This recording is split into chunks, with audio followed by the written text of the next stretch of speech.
बिस्मिल्लाहिर्रहमानिर्रहीम। अस्सलाम वालेकुम नाज़रीन। आज 29 अप्रैल और पीर का दिन है। पॉलिटिकल फ्रंट के ऊपर और अदालती फ्रंट के ऊपर बहुत तेज़ी के साथ पेशरफ्त हो रही है। लंदन प्लान और बहुत से जो पॉलिटिकल प्लान बनाए गए थे लंदन प्लान बनाने वालों की जानिब से, उसके अंदर बहुत बड़े रखने डलने जा रहे हैं और इसके अंदर बड़ी अहम डेवलपमेंट हुई है। और ये कहा जा रहा है इस्लामाबाद रावलपिंडी के अंदर कि जो अदालती फोरम से लंदन प्लान को हतमी शक्ल दी जानी थी, उसके अंदर अदलिया के अंदर ही एक ऐसा महाज खड़ा हुआ है कि उस लंदन प्लान की तकमील को खतरात लाहक हो गए हैं और उसकी कुछ तफसीलात आपसे शेयर करेंगे।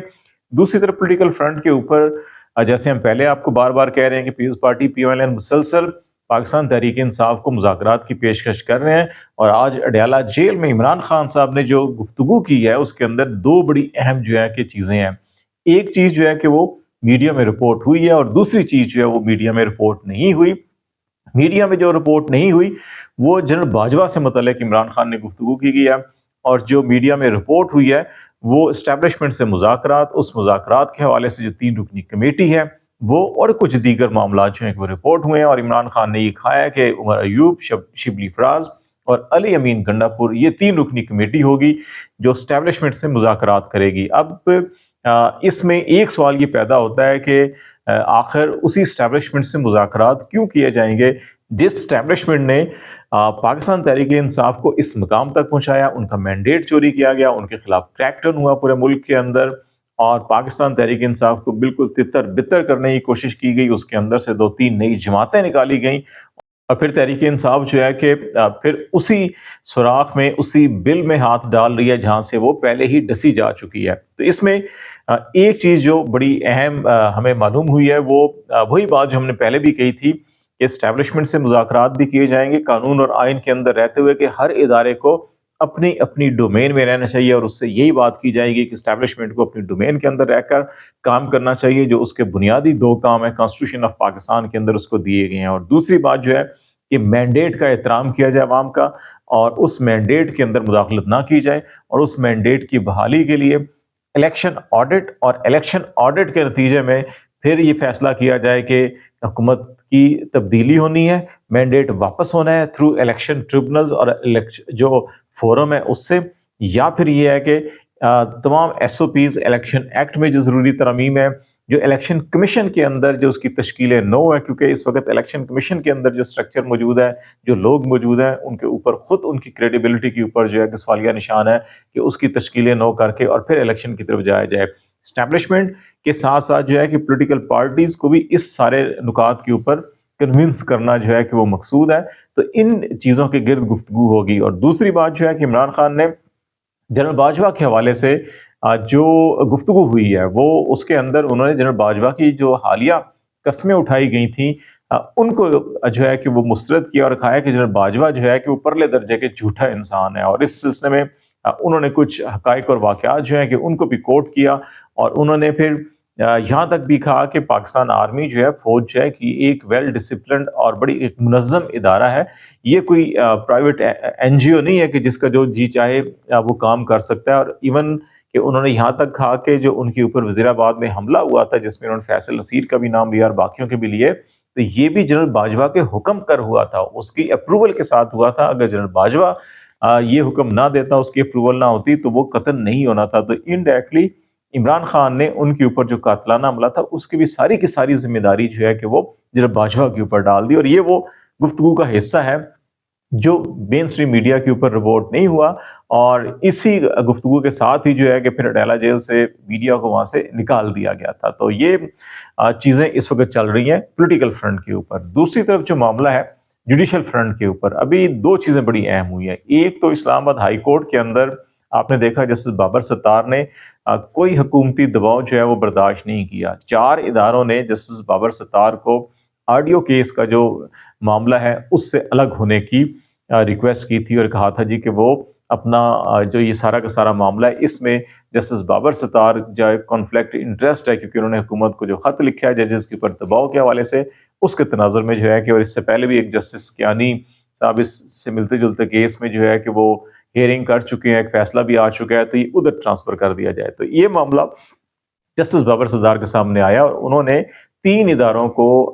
جرمانہ بھی کیا ہے 5-5 لاکھ روپے، اور ان کی درخواستیں بھی خارج کر دی ہیں۔ اور یہ سوال انہوں نے بنیادی پوچھا کہ کیسے کنفلکٹ آف انٹرسٹ ہو سکتا ہے کہ اگر ایگزیکٹو جو ہے وہ ججز کو دھمکیاں دے، وہ ججز کے اوپر دباؤ ڈالے، تو اس طرح سے پھر تو ججز جو ہے کہ وہ کوئی بھی حکومتی کیس، کوئی بھی سرکاری کیس نہیں سن سکیں گے، پھر تو سارے ججوں کو الگ ہونا پڑ جائے گا۔ دوسری بات، ان اداروں کا انٹرسٹ کیا ہے؟ کیا یہ ایگزیکٹو یا انٹیلیجنس ایجنسیز کے لیے پراکسی کر رہی ہیں اور یہ سامنے آ رہی ہیں اور اصل جو لوگ ہیں وہ پیچھے ہیں؟ یہ وہ بنیادی نقطہ تھا جس کی وجہ سے انہوں نے یہ سزا دی، اور پھر آئی بی کے اس متعلقہ افسر کو جو جوائنٹ ڈائریکٹر جنرل ہیں طارق محمود، ان کی طلبی کی ہے کہ ان پرسن جو ہے کہ وہ عدالت کے اندر پیش ہوں، اور پھر ان سے بھی پوچھا جائے کہ ان کو کس نے حکم دیا تھا اور اس میں ان کا کیا انٹرسٹ ہے۔ تو یہ بڑی واضح انڈیکیشن ہے کہ جوڈیشری جو ہے کہ اس وقت وہ کسی قسم کا ایگزیکٹو انٹیلیجنس کا کوئی دباؤ لینے کے لیے تیار نہیں ہے، اور تمام کے تمام ججز جو وہ ڈٹ کے کھڑے ہیں، اور پھر ایگزیکٹو اگر مداخلت کرے گی تو پھر ان کو ویسا ہی رسپانس دیا جائے گا جو قانون کے اندر، خواہ وہ توہین عدالت کے زمرے میں ہو یا اس قسم کے جرمانے ہوں، تو یہ کیے جائیں گے۔ اس کیس کے اندر جسٹس بابر ستار نے یہ بھی عندیہ دیا ہے کہ ان ذمہ داران کے خلاف جنہوں نے یہ منظوری دی کہ یہ درخواستیں فائل کی جائیں، ان کے خلاف توہین عدالت کی کارروائی بھی شروع کی جا سکتی ہے، کیونکہ انہوں نے جسٹس کو، انصاف کو، نظام انصاف کو شرمندہ کرنے کی کوشش کی ہے۔ تو یہ بڑے اہم ریمارکس ہے۔ اسی کے ساتھ ملتا جلتا جو ہے کہ آپ کو لاہور ہائی کورٹ کا ایک فیصلہ آج نظر آئے گا کہ انہوں نے ایک ایسے جج صاحب کو انسداد دہشت گردی کے، جو پچھلے 9 مئی کے بعد سے مسلسل جو ہے کہ تحریک انصاف کے کارکن اور بالخصوص خواتین کی جو ہے کہ وہ ضمانتیں بھی نہیں ہو رہی، اور ان کے طویل ریمانڈ جو ہے کہ 1 مہینے کے ریمانڈ بھی دیے جا رہے ہیں۔ اور یہ افسوسناک صورتحال تو یہ ہے کہ پہلے لاہور کے اندر سیم ڈے سیم ٹائم مختلف مقدمات کے اندر یہ جو ہے کہ ریمانڈ دیے گئے انہیں خواتین کے، اور پھر ان خواتین کو میاں والی اور ادھر کے کیسز میں جب اریسٹ کیا گیا تو یہ جج صاحب سرگودا ان کا ٹرانسفر ہوا، اور پھر جب وہاں پہ انہیں خواتین کو پیش کیا گیا تو سیم ایگزیکٹلی وہی دن جس دن لاہور کے اندر جلاؤ گھیراؤ اور توڑ پھوڑ کے مقدمات ان کے خلاف تھے، اسی دن ایگزیکٹلی میاں والی کے کیسز تھے، اور انہوں نے بغیر یہ پوچھے کہ یہ کیسے ممکن ہو سکتا ہے کہ جو خاتون لاہور کے اندر اور اس کے خلاف وہاں پہ مقدمات ہوں، وہی خاتون بیک وقت جو ہے کہ میاں والی میں بھی ہو، لیکن یہ سوال پوچھنے کے بجائے انہوں نے وہاں پر بھی ان کے جو ہے کہ جوڈیشل ریمانڈ، ان کی جو فزیکل ریمانڈ ہے وہ دے کر ان کو پولیس کے حوالے کر دیا۔ تو ان جج صاحب کو او ایس ڈی بنا دیا گیا ہے، اور یہ بڑی اہم ڈیولپمنٹ ہے۔ یہ انگلیاں اٹھائی جا رہی تھیں کہ عدلیہ کے اندر بھی بعض ایسے عناصر ہیں جو ایگزیکٹو یا ایجنسیز کا دباؤ لے کر کام کر رہے ہیں یا ان کے لیے سہولت کاری کر رہے ہیں۔ تو آپ کو یہ اسلام آباد کے اندر بھی یہ چیز نظر آئی کہ وہاں پر بھی ایسے جج جو او ایس ڈی بنایا گیا اور واپس جو ہے کہ ان کو لاہور ہائی کورٹ بھیجا جا رہا ہے، اور اسی طرح سے ان جج صاحب کے بارے میں بھی جو یہ اطلاعات آئی ہیں، یہ بڑی اہم ڈیولپمنٹ ہے۔ اور پھر سپریم کورٹ آف پاکستان کے اندر سے یہ اطلاعات آ رہی ہیں کہ وہاں پہ جو 6 رکنی بینچ بنایا گیا ہے جو سماعت کرے گا ابھی صبح منگل کے روز اسی 6 ججز کے خط کے حوالے سے، وہاں پر ابھی یہ چیزیں سامنے آ رہی ہیں کہ سپریم کورٹ کے اندر یہ گفتگو چل رہی ہے کہ اس کے اندر فل کورٹ ہونا چاہیے تھا، اور سپریم کورٹ کے اندر سے یہ دباؤ پیدا ہو رہا ہے، اور ججز صاحبان کی طرف سے بھی اس کے اوپر فل کورٹ اجلاس بلایا جائے اور پھر اس کے اوپر فل کورٹ بٹھائی جائے، تاکہ سپریم کورٹ سے بھی ایک بڑی واضح ڈائریکشن جو ہے سارے کیس اور سارے معاملے کے اندر آنی چاہیے، تاکہ یہ جو ایگزیکٹو کی اور جو ایجنسیز کی مداخلت ہے عدالتوں کے اندر، اس کو روکا جا سکے۔ اب یہ وہ نقطہ ہے جس میں بہت سے لوگوں کا خیال ہے کہ جس طرح سے اس کیس کو ڈیل بھی کیا گیا، بہت سا ٹائم اس کے اندر لگایا گیا، چیف جسٹس آف پاکستان نے لاہور اور کراچی کے وزٹس بھی کیے، وہاں پہ انہوں نے وکلا سے، ججز سے ملاقاتیں بھی کی، تو کچھ لوگوں کا یہ خیال تھا لیگل فرٹرنٹی کے اندر کہ چیف جسٹس صاحب جو ہے کہ اس معاملے میں شاید اس طرف نہیں جانا چاہ رہے جس طرف جانا چاہیے، اور اس میں شاید وہ کچھ ایگزیکٹو کو یا ایجنسیز کو جو ہے کہ کہیں نہ کہیں وہ تھوڑا سا سپورٹ کرنے کا رجحان رکھتے ہیں۔ یہ ایک لیگل فرٹرنٹی کے اندر رائے تھی، لیکن ابھی ہائی کورٹ کے ڈیسیژنز کے، ہائی کورٹس کی ریکمنڈیشنز، سفارشات جو سپریم کورٹ کو بھیجی گئی ہیں، اور پھر سپریم کورٹ کے اندر جو یہ سارے معاملات دیکھے جا رہے ہیں، اس کے نتیجے میں یہ کہا جا رہا ہے کہ یہ فل کورٹ جو ہے کہ وہ